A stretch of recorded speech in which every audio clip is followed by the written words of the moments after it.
بسم الله الرحمن الرحيم. طه ما أنزلنا عليك القرآن لتشقى إلا تذكرة لمن يخشى تنزيلا ممن خلق الأرض والسماوات العلى الرحمن على العرش استوى له ما في السماوات وما في الأرض وما بينهما وما تحت الثرى وإن تجهر بالقول فإنه يعلم السر وأخفى الله لا إله إلا هو له الأسماء الحسنى وهل أتاك حديث موسى. Assalamualaikum warahmatullahi wabarakatuh. Waalaikumsalam. Alhamdulillahilladzi arsala rasulahu bil huda wa dinil haqq liyudhhirahu 'alal dini walau karihal musyrikun. Asyhadu an la ilaha illallah wahdahu la syarika lah wa asyhadu anna Muhammadan abduhu wa rasuluhu la nabiyya ba'dahu. Bapak Ibu jamaah rahimakumullah, pertama marilah kita haturkan rasa syukur kita kepada Allah Subhanahu wa taala. Kita masih diberikan umur oleh Allah, berarti kita masih diberi kesempatan oleh Allah. Mudah-mudahan kesempatan ini dapat kita manfaatkan dengan baik ibadah kepada Allah. Kalau masih itu berarti kan artinya masih punya waktu, bagi masih punya kesempatan. Orang sehebat apapun, ulama sehebat apapun, kalau sudah meninggal sudah tidak bisa sholat, itu lagi sudah tidak bisa baca Quran, tidak bisa puasa. Artinya apa? Orang kalau sudah meninggal sudah putus amal solehnya, tidak bisa nambah bekal lagi. Lah kita ini karena masih hidup, artinya kita masih bisa menambah bekal. Kalau punya kesempatan menambah bekal tapi tidak digunakan untuk menambah bekal, rugi bagi rugi. Ya, orang yang mati saja kepingin hidup lagi loh. Ya, Rabbi laula akhotani ila ajalin qarib. Ya Allah, berikan aku tunda kematianku ya Allah.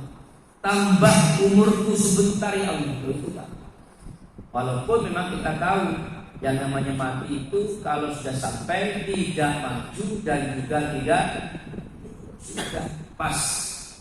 Oleh sebab itu hadirin sekalian, karena kita masih punya kesempatan, ayo kita gunakan untuk memperbanyak amal soleh, memperbanyak berbuat baik.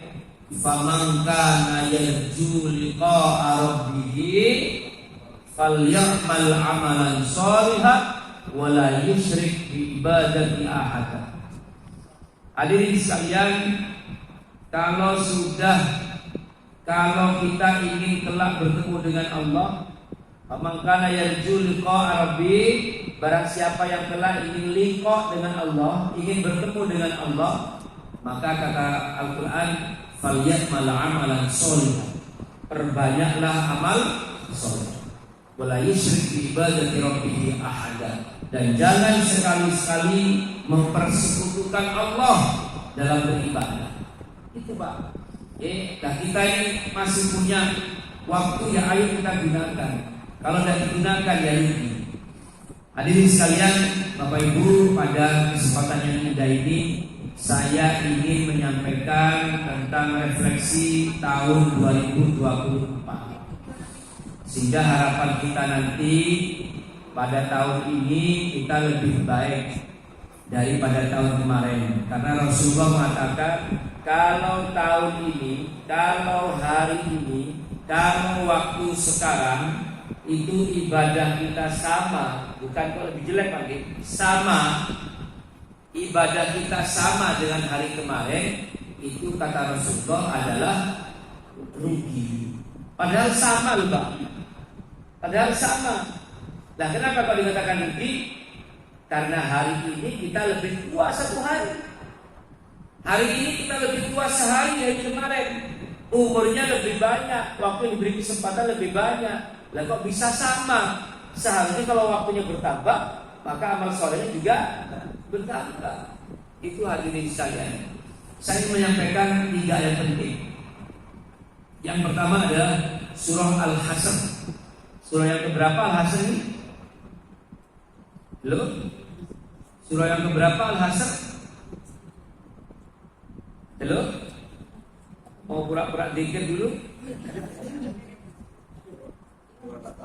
Masya Allah 59. Kalau ibu tidak hafal, bapak tidak hafal, saya itu maklum. Karena sudah ayatnya, surat tengah-tengah ya, biasanya dihafal itu mungkin 1 sampai 20 ya. Kalau surah tengah-tengah tidak hafal itu ya wajar. Walaupun kalau hafal lebih bagus. Oke, surah Al-Hasr, surah yang ke-59, ayatnya 18. Ini cukup populer ayat ini. Ya ayyuhalladzina amanu taqullaha wal tanzur nafsum ma qaddamat liqad. Apa kata Al-Qur'an? Wattaqullaha innallaha khabirum bima ta'malun. Allah berfirman, ya ayyuhalladzina amanu. Diingat baik-baik. Kalau ada ayat Al-Qur'an diawali dengan ucapan ya ayyuhalladzina amanu, maka lanjutannya itu mesti, kalau bukan perintah mesti larangan ya, pasti perintah atau larangan. Tapi kalau itu sifatnya hanya kabar berita yang itu bisa didengar, bisa dikonsumsi oleh orang Islam maupun orang kafir, maka Allah awali ayatnya dengan ucapan ya ayyuhan nas inna khalaqnakum dzakara wa unsa. Sesungguhnya Allah menciptakan kamu dari kelompok laki-laki dan perempuan. Ini berita, bukan perintah. Kalau berita itu bisa didengar oleh siapapun, orang Islam maupun orang kafir. Sehingga awal ayatnya wahai manusia. Tapi kalau perintah atau larangan, awal surahnya, awal ayatnya adalah ya ayyuhalladzina amanu. Karena apa? Di hadapan Allah, orang yang bisa menjalankan perintah Allah dan bisa meninggalkan larangan Allah hanyalah orang-orang yang Pak Menjahit, jangan turun nggih, dibalik kalau bisa Allah nggih. Ya ayyuhalladzina amanu turun nggih. Berarti kita termasuk kelompok orang-orang yang beriman. Ya, apa kata Al-Qur'an? Bertakwalah kepada Allah. Bertakwalah itu berarti include di dalamnya menjalankan segala perintah Allah dan meninggalkan segala larangan Allah. Terus yang berikutnya itu Allah sampaikan wal tanzur nafsum ma qaddamat liqad, dan hendaklah setiap diri memperhatikan, mempersiapkan liqad. Qad di situ artinya itu hari esok. Artinya hari esok Pak, terminologinya itu hari esok. Artinya kalau sekarang hari Ahad, hari esoknya, nah bukan itu ternyata. Tafsirnya mengatakan tidak begitu. Hari esok yang dimaksud itu adalah hari kiamat. Kiamat kecil, kalau kiamat besar itu habis semuanya digulung oleh Allah. Ada meteor jatuh, ada tsunami besar, pokoknya habis, roto. Itu namanya kiamat besar. Nah, kiamat kecil yang bisa kita lihat itu adalah apa Mas? Kematian. Siapa ngomong kematian dan bilang ustadz? Kiamat kecil adalah kematian. Jadi seakan-akan Allah mengatakan, wahai orang-orang yang beriman, bertakwalah kamu, segera bertakwalah kamu, dan setiap diri kamu nafsum dikit di situ Pak Usman. Tidak diawali dengan lam ta'rif. Jadi Allah seakan-akan menghujam langsung kepada pelakunya. Wal tandur nafsum ma qaddamat liqad, dan hendaklah setiap kamu mempersiapkan diri untuk kematian. Lah masalahnya Bu, mati itu saya pernah mengatakan kata kunci 3. Masih ingat Pak? Mati itu kata kunci 3. Yang pertama, kematian tidak selalu terjadi ketika sudah tua. Betul tidak? Apakah selalu bapak meninggal duluan daripada anaknya? Tidak selalu. Berapa banyak seorang ayah memakamkan jenazah anaknya? Berapa kali kita melihat seorang kakek menyaksikan pemakaman cucunya? Bukti bahwa apa? Kematian tidak selalu terjadi setelah tua. Umur 1 hari meninggal ada. Umur 1 tahun, 2 tahun lebih muda. Kalau kita ini kira-kira umur berapa Pak? Pak jenengan pinten Pak? 63. Loh, saya sudah. Tapi Pak kelihatannya seperti 52 ini. Kelihatannya seperti 42 ini.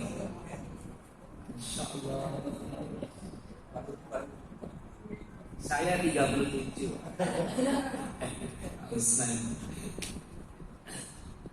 Pak 60 kan Pak? 63. Kalau dikalikan 2 126. Mungkin enggak Pak sampai 126? Artinya kita menjawab kemungkinan itu berdasarkan kebanyakan, berdasarkan kebiasaan. Kalau 126 kan sulit bumi, sulit. Artinya Bapak sudah berjalan lebih dari separuhnya. Kalau umur 20 mungkin tidak sampai 40, banyak terjadi. Umur 30 sampai 60 banyak terjadi. Tapi kalau sudah 63, 2 kali lipatnya, itu kecil kemungkinannya. Berarti kita sudah berjalan lebih dari separuhnya. Sisanya itu mesti lebih sedikit. Sisanya mesti lebih sedikit ya. Sisanya mesti lebih sedikit.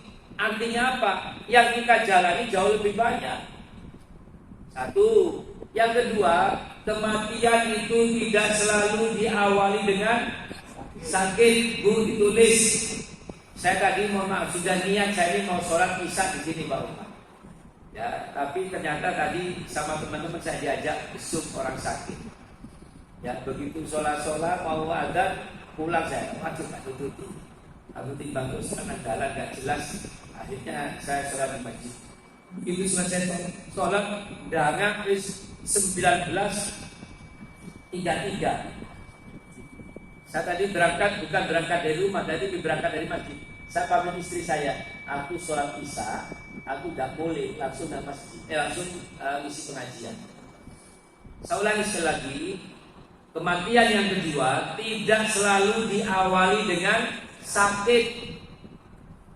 Sakit Bu.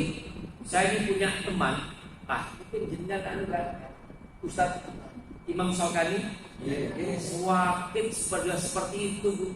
Tidak, waduh, berita tidak jelas dan macam-macam. Ya tumpulnya dia. Sekarang sehat, alhamdulillah. Nah, orang yang kecelakaan di jalan itu Pak, tidak sakit. Tidak sakit, naik sepeda motor kok, naik mobil kok. Saya lihat di TikTok itu Pak, di TikTok itu ada mobil sedan berhenti di belakangnya truk Pak. Truknya berhenti karena lampu merah. Sedannya berhenti di belakangnya. Di belakang itu ada tron Pak, remblok Pak. Jadi sedan itu remoto, terus nangis di wongnya. Itu tidak sakit. Tapi kalau Allah sudah berkehendak dimanapun. Ada orang dulu masih ingat Tubuh Tani dulu, ceritanya orang jalan sehat dinaiki mobil, anak yang teler itu berapa tahun yang lalu dia itu Butani jalan sehat Pak. Lalu ada artis atau siapa itu ya pulang dugem pagi-pagi. Ya, pulangnya pagi Pak, langsung nyewasa ke trotoar, meninggal 7 orang kalau nggak salah. Ya, ada orang yang mungkin latihan main tenis, ya, nggak kena bola, nggak kena apa, langsung tersungkur meninggal dia bisa. Akhirnya nggak berani keluar rumah, takut di luar ditabraki.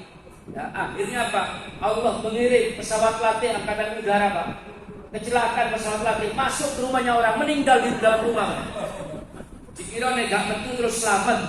Ya, kalau udah takdirnya mati, malaikat bingung. Iki apa? Wis wayahe dicabut tapi gak metu-metu gitu. Akhirnya lapor ke Allah. Ya Allah, ini semenit lagi ini waktunya meninggal, tapi gak keluar-keluar. pesawat latih diutus, masuk ke rumahnya, meninggal dalam rumah Pak. Jadi kalau sedang meninggal itu tidak selalu diawali dengan sakit. Yang ketiga yang bahaya ini, yang harus kita waspadai, kematian Pak, itu tidak selalu terjadi ketika kita sudah selesai bertaubat. Sudah selesai bertaubat, sholatnya 5 waktu dikerjakan di masjid, tidak hanya sekedar sholat fardu, diawali dengan sholat sunnahnya, rawatibnya disempurnakan. Setelah sholat masih zikir panjang, masih tilawah. Tilawahnya tidak hanya sendirian, kadang-kadang berjamaah, baca Quran 1 lembar, 2 lembar setiap selesai sholat. Malamnya tahajudnya bagus, panjang sekali tahajudnya. Jam 2 sudah bangun, sholat tahajud 11 rakaat, doanya diijabah oleh Allah. Ya, yang namanya subuh itu tidak mau hanya sekedar sholat subuh, mesti pulangnya setelah duha. Setelah suruh duha, setelah baru pulang. Setiap pagi seperti itu. Lah, orang seperti ini meninggal Pak, seperti janjian sama Allah. Janjian sama Allah. Sudah tinggal masuk surga betul. Lah ini ada orang belum pernah masuk masjid, belum pernah sholat, baca Quran pun juga belum pernah. Dipanggil oleh Allah, ya sudah, semuanya akan mempertanggungjawabkan. Makanya yang saya pahami, itu ada 3 kelompok Pak, orang itu. Kelak di akhirat ada 3 kelompok. Yang pertama, orang kafir yang tidak pernah mengucapkan syahadat. Mulai lahir sampai akil balik, sampai meninggal dewasa tidak mengucapkan syahadat. Asyhadu an la ilaha illallah wa asyhadu anna Muhammadar Rasulullah. Tak terucap dari mulutnya, orang ini Pak kelak masuk neraka. Sebutannya khalidina fiha abada. Ada abadanya. Ada khalidina fiha saja, ada khalidina fiha abada. Kekal, masih ada tambahannya Pak, selama-lamanya. Kekal abadi selama-lamanya. Karena Pak, dia tidak pernah memasuki pintu gerbang Islam. Apa pintu gerbangnya? Syahadat. Bu, saya tanya. Ada anak tidak sekolah. Anak ini Pak tidak sekolah, jenengan guru, kepala sekolah. Saya potongan kepala sekolah. Aku ngomong guru kurang keren. Ya, kepala sekolah. Ada orang di kampung tidak terdaftar sebagai siswa, tapi anak ini pinter Bu, matematikanya, IPA-nya, bahasa Inggrisnya, ngalang-ngalai sing sekolah. Kira-kira diberi ijazah enggak? Tidak bisa. Tidak bisa, kenapa? Dia tidak terdaftar sebagai orang Islam. Walaupun dia akhlaknya bagus, dia dermawan, suka memberi kepada orang, tapi dia bukan orang Islam, tidak masuk dalam daftarnya umat Muhammad. Itu Pak teorinya Pak. Jadi sama seperti anak pinter, bisa kerjakan soal-soal, tapi dia bukan anggota, bukan siswa di sekolah itu, tidak diberi ijazah. Jadi jangan terus mengatakan sing penting aku ki api mek tonggo, sing penting aku ki loman. Silakan, tapi amal perbuatanmu tidak akan dicatat sebagai amal soleh ketika kamu belum terdaftar sebagai orang Islam. Lah, orang ini besok yang menghuni neraka dengan sebutan khalidina fiha abada. Lalu ada lagi kelompok yang kedua, orang Islam, dia mengucapkan syahadat, KTP juga Islam, tapi sholat gak pernah. Sholatnya kadang-kadang. Ada sholat ibu yang setahun sekali, Idul Fitri, Idul Adha. Ada yang sepekan sekali, sholatnya Jumatan. Oke? Ada sholat itu diambil saat enak. Kenapa Bu? Yang paling enak kenapa Bu? Subuhnya kesiangan, duhurnya di kantor, asarnya di jalan, maghribnya kecapean. Isak itu siapa? Kan isak itu turun. Urip tapi gak ngelakoni sholat.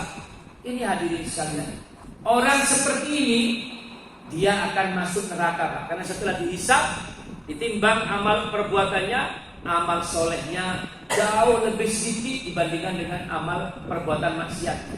Orang ini masuk neraka, khalidina fiha. Katanya setelah dia dicuci gak karu-karuan, dia akan masuk surga. Saya pernah cerita ke teman saya begini. Apa jawabannya? Lapang mau usah lumayan. Saya iso merasa suara gue. Usah pada ngomong apa? yang diceritakan orang yang masuk neraka. Orang ini namanya orang fasik. Orang fasik Islam, tapi dia banyak melakukan perbuatan, tapi namanya orang fasik. Orang fasik ini masuk neraka, Pak. Ya, untuk berpikir dia akan pindah ke surga itu sudah hilang. Pikiran itu mati sudah saking parahnya di neraka, sampai dia tidak punya lagi keinginan masuk surga, sampai sudah lupa surga itu. Siksa neraka yang paling ringan itu katanya itu dialami oleh pamannya Rasul bernama Abu Thalib. Pamannya Rasul ini yang membantu, mengawal, menolong Rasulullah, tapi sampai meninggalnya dia masih belum Islam. Itu paling ringan. Bentuknya apa? Kakinya menggantung di atas, di bawahnya ada asapnya neraka. Asap, bukan api loh, Pak. Asap. Agak sih lebih bagus panggangan kejeran dulu. Asap. Jadi api tidak menyentuh kakinya, hanya dengan asapnya saja otaknya mendidih. Itu yang paling ringan. Itu hadirin sekalian. Jadi kalau sampai masuk ke sana, tidak mati juga tidak hidup. Benek mati enak, Pak, ngerasa loro, Pak. Tidak mati tidak hidup.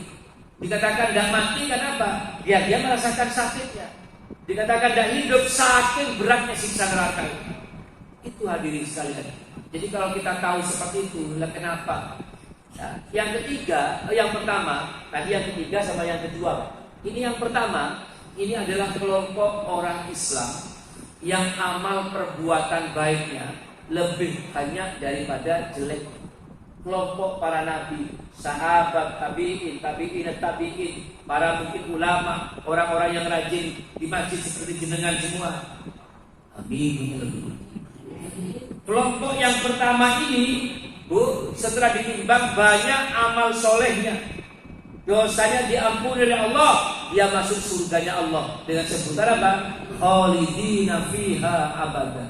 Wis, mau milih 1, 2, apa 3? Yang 3 tadi masuk neraka, khalidina fiha abada. Yang 2 masuk neraka, setelah itu diintas, tapi wis gak iso ngrasakno surga blas. Yang 1 masuk surga untuk selama-lamanya. Mau pilih 1, 2, apa 3? Sing banter.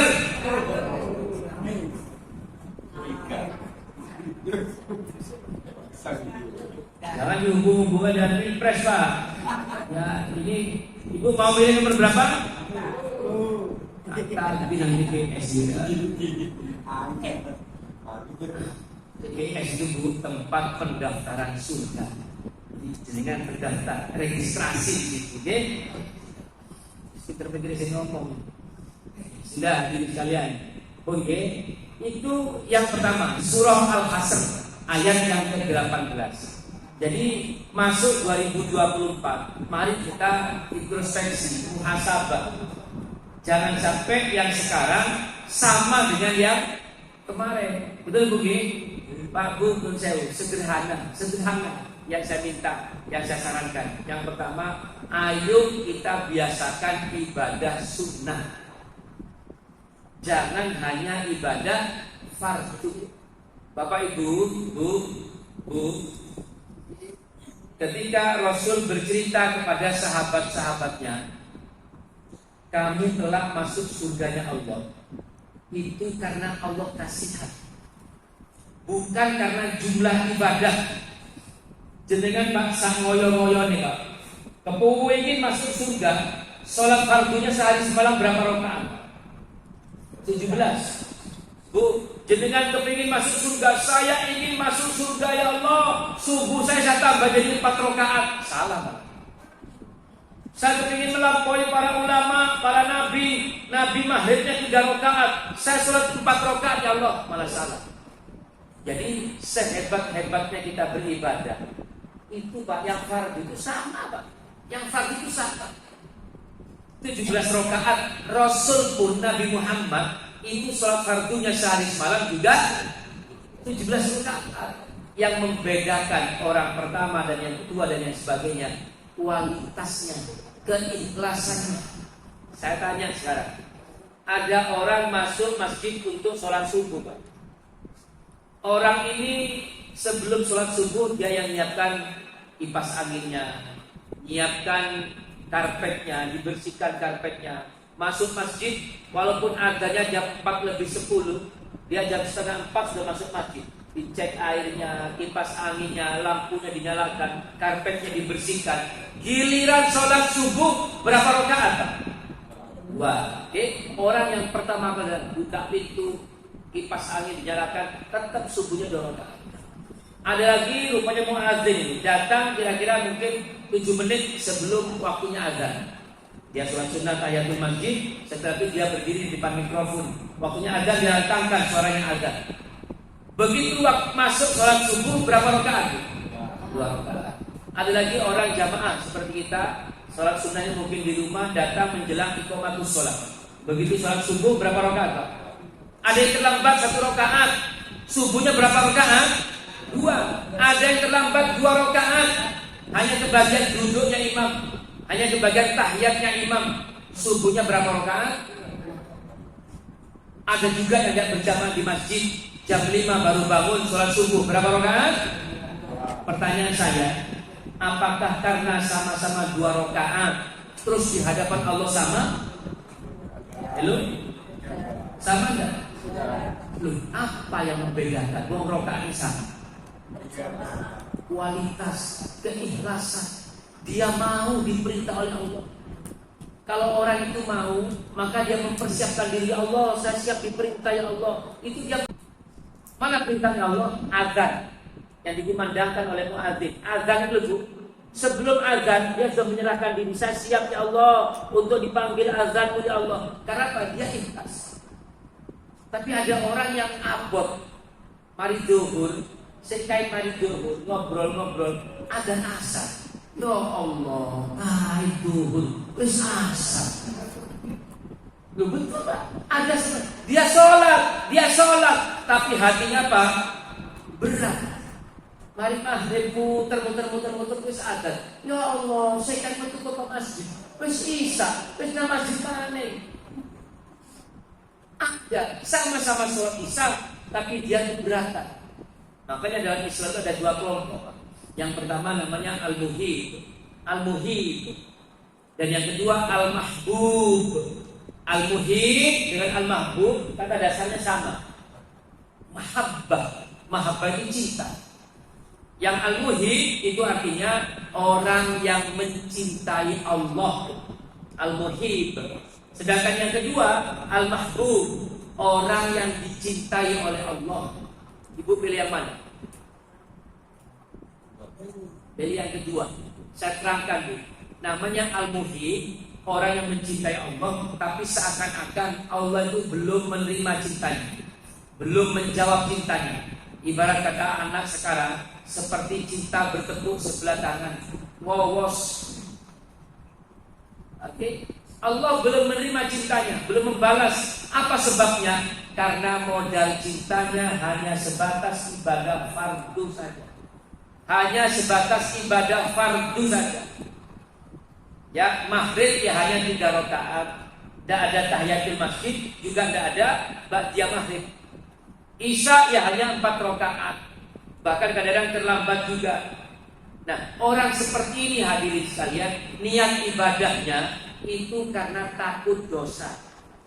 Karena yang namanya ibadah fardu, namanya ibadah fardu itu Pak, di belakangnya ada konsekuensi. Kalau mengerjakan mendapatkan pahala, kalau meninggalkan mendapatkan dosa. Lah, orang yang hanya suka ibadah fardu saja, itu kemungkinan motivasinya itu karena takut dosa.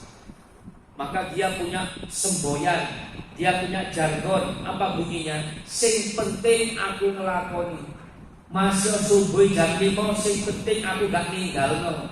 Masa subuh jam 5:30 hari subuh langsung ke duha, tetap jargonnya itu semboyannya sing penting aku ngelakoni. Lah, orang seperti itu cintanya belum dibalas oleh Allah. Seandainya dia boleh meninggalkan subuh, dia pun juga akan tinggalkan. Seandainya zuhur boleh ditinggal, dia pun juga akan tidak sholat.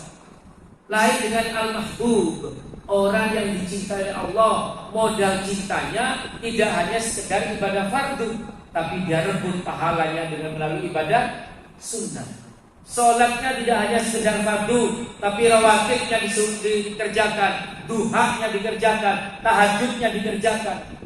Puasanya tidak hanya sekedar puasa Ramadan, Senin Kemisnya dikerjakan, mungkin ayamul bad ini dikerjakan, semuanya Syawalnya dikerjakan. Sedekahnya tidak hanya sedekah wajib yang bernama zakat, tapi infak sedekah dikerjakan. Kenapa? Dia ibadah bukan karena takut dosa, Pak. Dia ibadah karena ingin merebut apa? Pahala. Sehingga apapun ibadah yang bisa menambah pahala, dia lakukan. Padahal sunnah. Sama seperti sholat tahajud itu. Wa minal laili fatahajjat nafilatan lak. Dan di sebagian malam bangunlah kamu untuk melakukan tahajud nafilatan lak, sebagai ibadah tambahan. Allah sampaikan tahajud itu sebagai ibadah. Berarti hukumnya boleh gak dikerjakan? Boleh gak ditinggal? Ibu pilih mana? Perhatikan lanjutan ayatnya. Asa ayyaba'atsaka rabbuka maqaman mahmuda. Kata Allah, silakan kamu kerjakan, silakan. Tidak pun juga kamu tidak berdosa. Kamu tidak berdosa, tidak mengerjakan. Tapi kata Allah, asa ayyaba'atsaka rabbuka maqaman mahmuda. Tapi boleh jadi karena tahajud itu, maka Allah Tuhanmu mengangkatmu ke tempat yang terpuji, maqaman mahmuda, ke tempat yang terpuji. Silakan sholat bagus, tidak pun aku juga tidak marah, kata Allah. Tapi jangan iri kalau aku mengangkat derajatnya orang-orang yang tahajud itu sudah identik dengan orang alim. Ibu kalau melihat orang sholat subuh bagus, tapi mohon maaf Pak, subuh itu sudah waktunya bangun Pak. Apalagi sekarang adzan subuhnya jam 4, sudah waktunya bangun. Sak tanek-tanek ini umur di atas 50 tahun mesti bangun Pak. Orang seperti kita ini Pak, tidurnya paling lama itu 4 sampai 5 jam. Sak tanek-tanek itu mesti tani.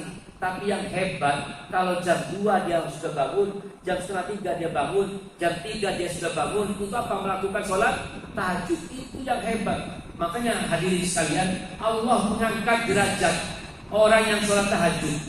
Allah janjikan 4 kemuliaan, Pak. Perhatikan baik-baik. Allah janjikan 4 kemuliaan bagi orang yang sholat tahajud.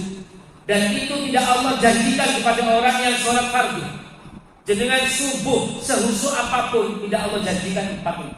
Jenengan sholat duhur, asar, maghrib, isya, sehebat apapun, selama apapun jenengan baca Al-Fatihah, sujudnya sepanjang apapun sholat fardu, tidak mendapatkan 4 kemuliaan ini. Nanti silakan baca surah Al-Isra, surah yang ke-17, mulai ayat 79. Ada yang bawa terjemahan? Ada yang bawa terjemahan?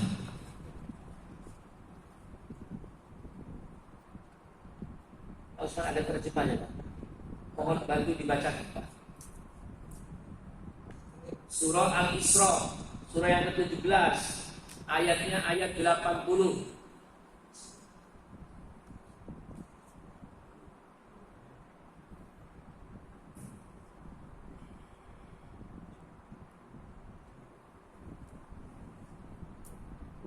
Pak, membacakan. Rabbi adkhilni mudkhala sidqi wa akhrijni mukhraja sidqi waj'alni min ladunka sultanan nasir. Ada 4 kemuliaan, cabut Pak, bawah. Ada 4 kemuliaan yang Allah janjikan hanya untuk orang yang rajin salat tahajud. Yang pertama ada di ayat sebelumnya, maqamam mahmuda. Allah akan angkat derajatnya sampai ke tempat yang terpuji. Yang kedua, ya, berdoa. Ibu semerep doanya tahajud ini.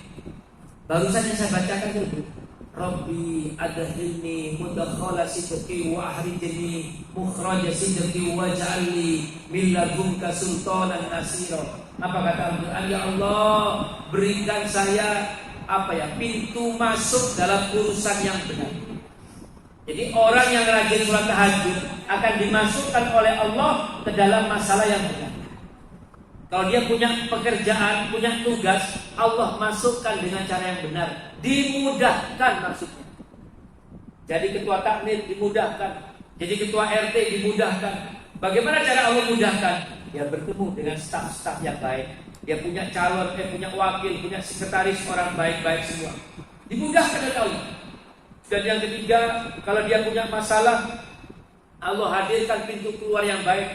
Allah berikan solusi yang baik. Ini pejabat harus rajin sholat tahajud. Ketua takmir harus rajin sholat tahajud. Kenapa? Allah mudahkan pekerjaannya. Dan yang keempat, hadirin sekalian, ketika orang ini mendapatkan masalah, diiri oleh orang, disihir sama orang, ditelus sama orang, disebul sama orang, Allah hadirkan sultanan nasiro, kekuatan yang menolong. Itu janji Allah bagi orang yang rajin tahajud. Pak, yang namanya sihir itu hanya masuk pada orang yang dalam keadaan tidak suci. Makanya kejenengan kalau ingin terhindar dari semuanya itu, berangkat tidurnya itu harus wudhu. Tidak mungkin orang nyihir itu di siang hari, tidak mungkin. Sihir itu mesti disebul, ditiup itu di malam hari. Dan itu akan terjadi ketika yang bersangkutan sedang tidur, tidurnya sedang tidak suci. Makanya awali dengan berwudu, baca trikul itu Pak. Apa trikul itu Pak? Qul huwallahu ahad, qul a'udzu birabbil falaq, qul a'udzu birabbin nas. Dan sebut pemilik kursi tertinggi, pemilik tahta tertinggi, membaca surah, membaca ayat kursi, berangkat tidur. Insya Allah hadirin sekalian, pasrahkan. Makanya ketika berdoa tidur, bismika Allah rumma ahya wa bismika aku. Ya Allah, dengan menyebut asma aku pasrah, mati hidupku dan mati. Orang tidur itu seperti orang. Makanya ketika bangun, apa doanya Pak? Doa bangun tidur awalnya Pak, alhamdulillah, ya Allah, Engkau tambah lagi aku umur sehari. Itu Pak maknanya Pak. Ya Allah, Engkau tambah. Seandainya orang ini ngapunten, waktu tidur bablas, bisa protes gak? Bisa mengelak? Tidak bisa, memang dalam keadaan tidak sadar kok. Itu hadirin sekalian. Begitu bangun, maka ucapkan alhamdulillah. Hadirin sekalian, ini yang pertama. Makanya mari saya ulangi, untuk kebaikan kita di tahun 2024, perbanyak sekarang ibadah sunnah. Beda orang yang melakukan ibadah wajib saja, ibadah fardu saja, dengan orang yang gemar melakukan ibadah sunnah. Beda mungkin? Dan ini yang pertama. Yang kedua, surah Jum'ah. Surah yang keberapa Jum'ah ini? Surah yang keberapa? Al-Jum'ah. Surah yang ke? Loh.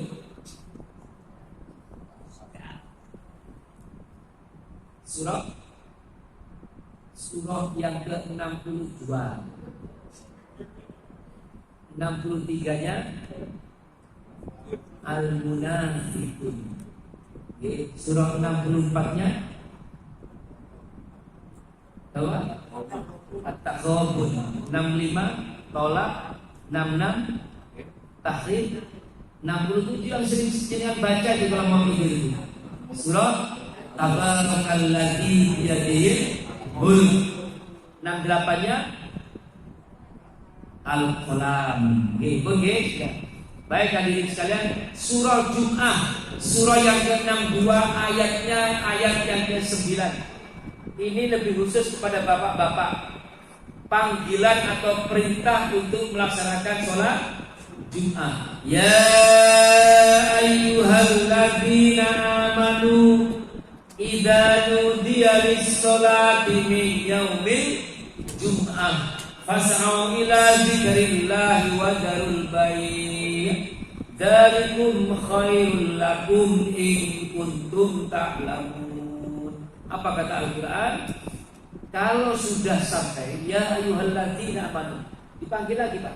Kalau sudah ya ayyuhalladzina amanu, maka lanjutannya apa tahu Pak?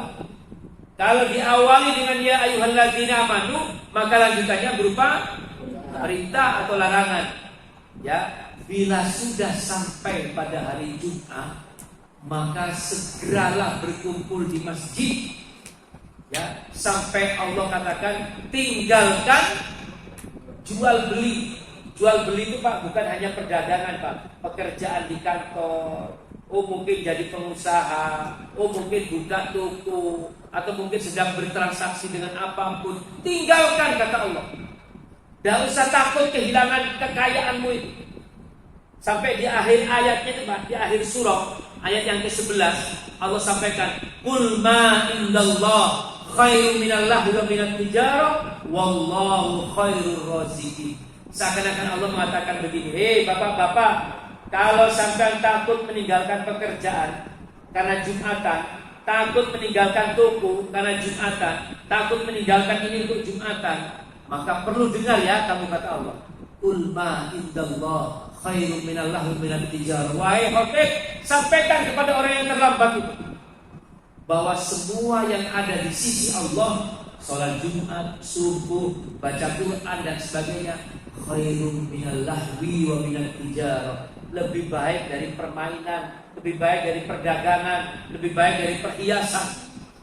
Dan Allah menantang kita dengan sombongnya. Allah menutup surah ini dengan kata apa? Wallahu khairur raziqin. Allah tuh maha pandai memberikan rezeki. Tidak usah khawatir. Tapi bukan berarti terus toko kita ditutup, digelewetak, gitu tidak maksudnya Bu. Kalau sudah masuk hari Jumat, kalau masuk hari Jumat, ayo persiapkan, diatur waktunya. Pokoknya persis jam 11 pekerjaan kita sudah rampung. Toko-toko kita sudah dialihkan kepada yang tidak sholat Jumat, kepada istri, mungkin kepada siapa. Kita segera masuk ke masjid. Bukan terus pekerjaan di kantor digelewetak sampai kita dicap jadi orang tidak bagus. Jangan Pak. Jangan sampai karena Jumatan kita prestasi kita tidak bagus. Saya berani mengatakan orang yang Islamnya bagus mesti prestasi di kantornya juga bagus. Mesti di prestasi di kantornya juga bagus. Jangan terus karena Jumatan terus waya ngajar tinggal, Jumatan waya kerja murah-murah hilang. Tidak seperti itu. Tapi ketika kita tahu di hari Jumat semuanya disiapkan, pekerjaannya disiapkan, termasuk mandi. Pagi, mohon maaf, memang kita ini secara sistem memang kita agak bagus Pak. Jumatan kita itu Pak di hari Jumat. Hari Jumat itu bukan hari libur. Karena negara kita ini kan negara anta-baranta. Islamnya paling banyak, tapi justru malah liburnya ngikuti orang yang minoritas. Orang-orang Nasrani berangkat ke misa ke gereja itu berangkat dari rumah. Mereka mandi Pak, fresh, pakai parfum. Kita juga pakai parfum, tapi pakai parfumnya dari rumah. Mandi jenabatnya kita bukan dari kantor, tapi dari rumah. Pagi hari sudah potong kuku, mandi jenabat, pakai parfum, bawa kerja, hilang semuanya. Sudah capek masuk ke masjid, karek ngantuk turune. Loh, saya pernah khotbah Jumat, begitu naik mimbar, tidur semua Pak di depan saya. Itu aku ini ceramahan sopo ya. Nolong turun kabeh. Akhirnya Bu, waktu saya naik mimbar, waktu saya mulai khotbah, saya sindir Pak Usman. Memang masjid ini tempat yang penuh dengan kedamaian, penuh dengan ketenangan. Jangankan berbaring, duduk pun orang bisa tidur, terus bangun. Berarti turun nggak pada tanah ya. Ini hadirin sekalian, kita memang seperti itu. Makanya menurut saya punya kebiasaan Pak. Saya mohon maaf, saya di sekolah itu selesai ngajar itu jam 9.40. Setelah itu istirahat. Jam 10 sampai saya berangkat itu sudah tidak ngajar ya. Karena saya sudah mengajukan permohonan khusus. Nah, saya ada jadwal Jumatan. Itu saya tidur. Jam 11, jam setengah 11 itu saya biasanya sudah mandi saya. Saya di sekolah ini saya lengkap, ada handuk, ada sabun, sikat gigi dan sebagainya. Bahkan ada jasket digantung di sekolah. Jadi kalau butuh rangkepan saya sudah siap. Karena apa? Semua dipersiapkan. Nah, sementara ada orang yang memang tidak punya kesempatan seperti itu. Capek di kantor, diberangkat, dibawa ke masjid, bahkan diniati. Apa-apa mesti saya kesel. Gue wayang khotbah, aku tak dulu. Diniati ya, turun teman-teman. Saya punya murid pernah, ya, punya murid sak masjid Pak sholat, ya, banyak tidur Pak. Mungkin anaknya kaget, disepret sama temannya. Jumatan tuh. Berdiri tubuh langsung Allahu Akbar. Dikira sudah mulai sholat, padahal masih ceramah. Tidak sadar, Pak. Padahal Bapak Ibu mohon maaf, saya sampaikan kepada Bapak-bapak. Pak, rukunnya sholat Jumat itu mulai mana, Pak? Mulai apa itu? Naik mimbar, mulai khutbah. Okay? Jadi jangan punya semboyan begini. Sing penting aku sholatnya gak telat. Keliru, Pak. Di lain hari Jumat, zuhur kita berapa rakaat? 4 rakaat. Lalu ketika sholat Jumat, sholatnya hanya 2 rakaat. Lalu mana 2 rakaatnya? Diganti oleh khutbah. Sehingga apa? Rukunnya sholat Jumat itu ketika khotib naik mimbar. Ketika khotib sudah mulai menyampaikan khutbahnya, itu kita sudah harus selesai. Tapi menurut saya, Pak, kalau jenengan terpaksa, begitu masuk masjid ternyata ada sebentar lagi adalah khutbah Jumat. Jenengan pilih mana? Saya sarankan sholat. Walaupun ada kewajiban membalas azan, tapi jenengan sebentar lagi ada kewajiban juga untuk mengikuti khutbah. Dan jenengan tidak akan busuk. Khotibnya ceramah, jenengan sholat di depannya khotib. Ada yang gurunya bisa ceramah sopor. Nah, ada koncoku bebek. Itu hadirin sekalian. Jadi tak apa kalau masuk bersama dengan azan segera sholat. Harapannya apa? Nanti selesai sholat bisa mengikuti khutbah sejak tadi awal. Nah, berapa kali kita mendengarkan ceramah? Sudah beribu-ribu kali. Orang yang umurnya 20 tahun, Pak, itu diperkirakan sudah mengikuti Jumatan itu 500. Yang 30 tahun diperkirakan sudah 1000 kali. Yang 40 tahun minimal itu sudah 1500 kali. Yang umur 50 tahun itu diperkirakan minimal sudah 2000 kali. Ada orang mengatakan, saya tidak bisa dituntut Pak Lutfi karena saya tidak pernah ikut taklim, saya tidak pernah ikut pengajian. Tapi kamu Jumatan dari ribuan kali ya. Orang tidak pernah ikut kajian seperti kita nih, Pak, itu minimal ikut khutbah Jumat. Betul kan, Pak? Umur 50 tahun itu sholat Jumat itu sudah minimal dari 2000 kali. Setahun itu minimal 550. Kalau 10 tahun berarti 500. Ya, dihitung mulai akil balik. Itu hadirin sekalian. Nah, kalau sudah 2000 kali tidak berubah, karena apa? Ya karena berangkat Jumatannya tidur. Makanya sekarang diupayakan di Masjid Nurul Islam, upayakan jamaahnya, terutama yang mendengar nasihat saya ini sudah sampai di masjid sebelum khotib naik mimbar. Itu sempurna Jumatannya. Sudah, ini dikoreksi, Pak. Tahun 2044 harus lebih bagus. Ada pertanyaan, ibu-ibu boleh nggak Jumatan? Boleh. Ibu-ibu kalau bisa ke masjid tetap lebih afdol. Tapi kalau tidak, di rumah pun juga lebih afdol. Kalau ibu sholat berjamaah di masjid, tidak meninggalkan tanggung jawab yang di rumah, dan perjalanan dari rumah ke masjid tidak menimbulkan fitnah, monggo silakan. Tapi kalau ada anak kecil ditinggal di rumahnya, ada masakan ditinggal di atas kompor, ada orang tua yang perlu dirawat, maka sholat ibu di rumah itu lebih bagus. Tapi kalau sudah tidak ada, tinggal berdua dengan bapak, berangkatnya juga gandengan dengan bapak, boncengan dengan bapak, tidak ada yang tanggung jawab di rumah, itu lebih afdol, tetap 27 derajat. Yang terakhir, surah Al-Qasas. Surah yang berapa ini? 28, luar biasa. 29 apa? Al-Ankabut. 30-nya Ar-Rum. 31-nya Geman. 32-nya As-Sajadah. 33-nya Al-Azab. 34-nya Sabah. 35-nya Fatir. 36-nya Yasin, As-Saffat, dan seterusnya.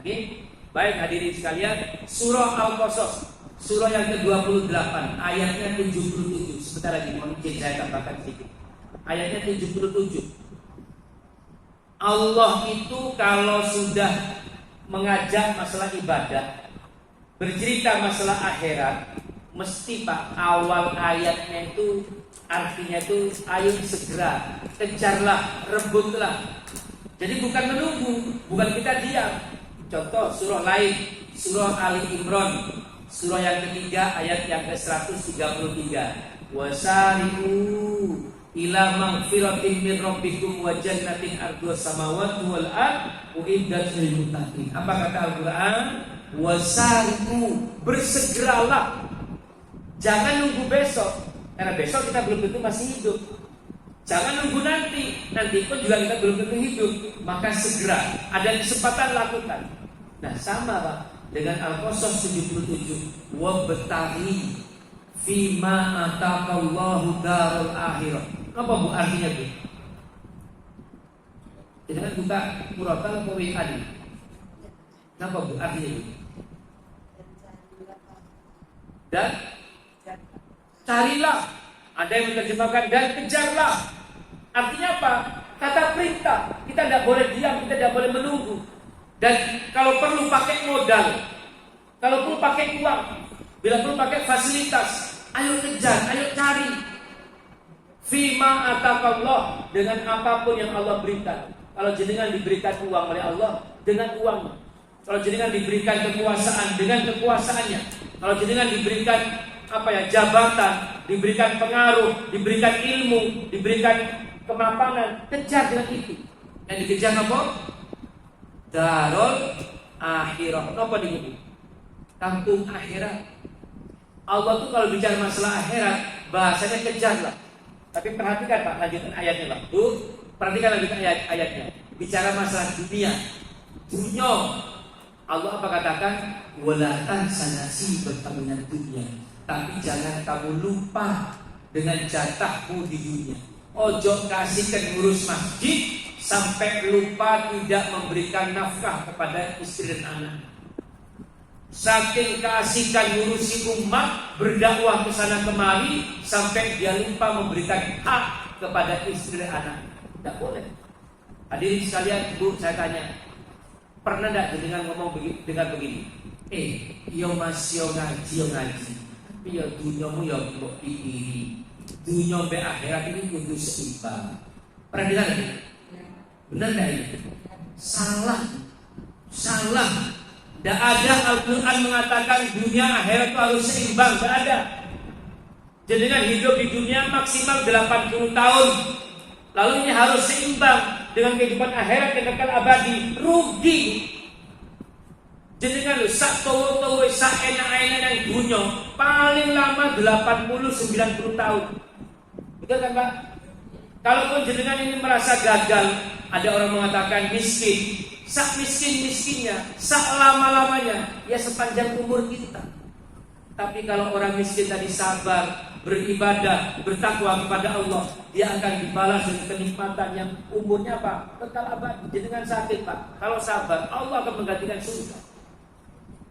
Orang sehat itu ujian, sakit itu juga ujian, kaya itu ujian, miskin juga ujian, dan itu ada target keberhasilannya masing-masing. Orang Pak sama seperti sutradara, kontraknya peran jadi wong sugih, ya, tapi tidak berinfak, berhasil enggak ini? Pelit, sugih, dunyanya akeh, tapi pelit, bakhil alias medit, berhasil enggak ini? Gagal, menurut sang sutradara gagal. Lah aku tak kayak pernah jadi wong sugih. Wong sugih ku ya pangkese loman, infake akeh. Iku wis meneh-meneh kok gak tak kayak pernah jadi wong sugih. Itu kata Allah, kok tak kayak pernah jadi wong miskin. Wong miskin iki kudu sabar, neriman, pojok sumbung. Miskin sumbung tak pantas belas. Sugih sumbung sing rada pantas. Oke? Masya Allah juga gak suka ya. Ada tuh di kampung itu ada orang pakai Alphard. Pokoknya kalau udah Alphard lewat, terus ada lagi mobil apa dia? Kok lebih mahal dari itu Pak? Apa dia? Itu kalau lewat sudah tidak ada orang lain kecuali Pak Haryanto yang saya ceritakan juga. Belum ada orang itu ngerasa undang kampung bawa Alphard suku. Belum pakai duwe Alphard sama dia. Sampai ini sama duwe Vario tok. Belum dia pakai duwe Alphard musuh numpak sepeda motor listrik. Itu Pak. Jadi mohon maaf, orang pakai Alphard bukan berarti sombong. Saya SD Muhammadiyah 29 Pak, di Ijeni Pak. Berapa lantai itu hanya beliau bangun seorang. Sembodo sesuai dengan perannya, dikasih peran jadi orang kaya, lomang. Kau tak kayak peran dari wong loro. Wong loro harus sabar, ikhlas, tidak boleh terus merau-rau meratap, tidak boleh. Kau tak kayak peran dari wong sehat, harus bisa kemana-mana beribadah.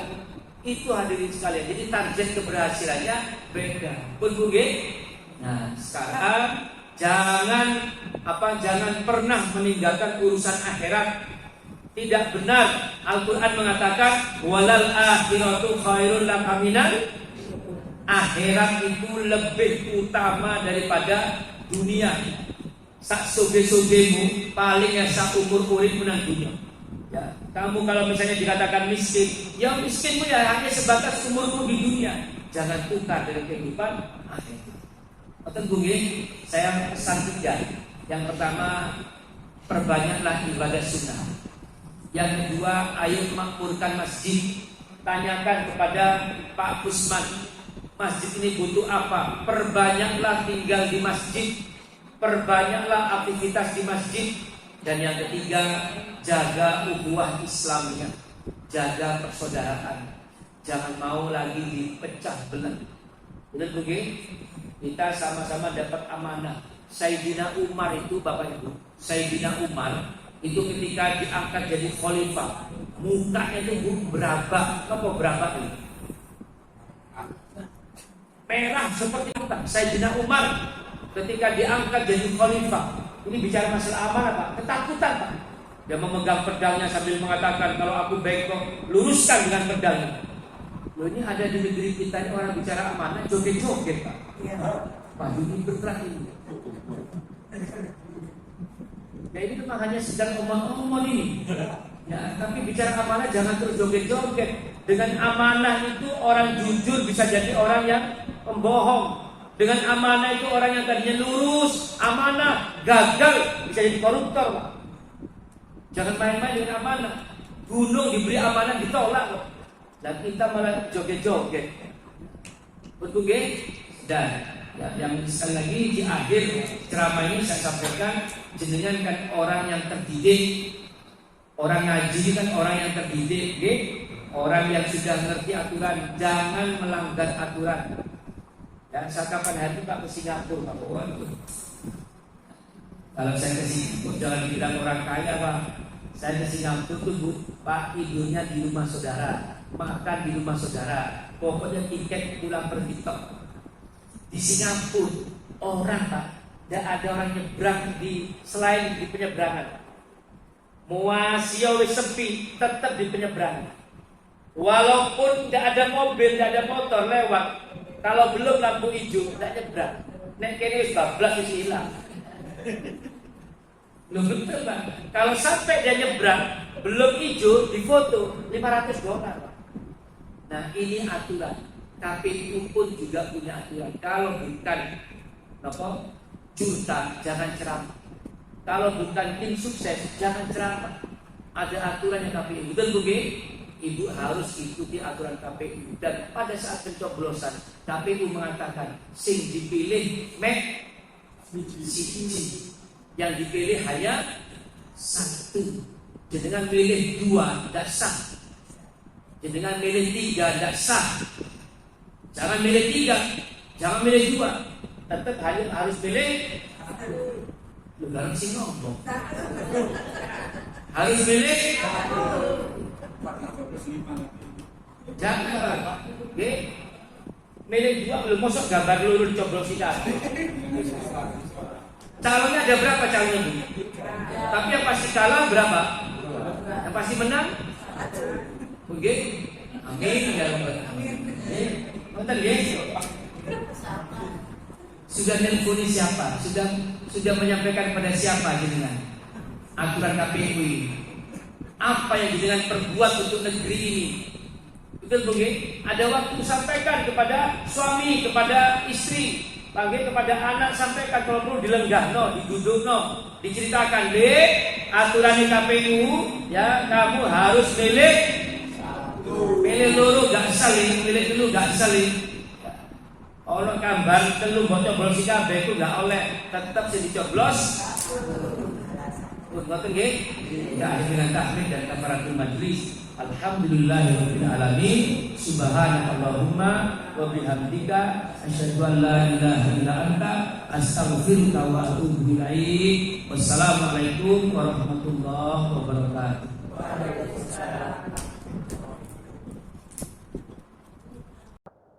بسم الله الرحمن الرحيم.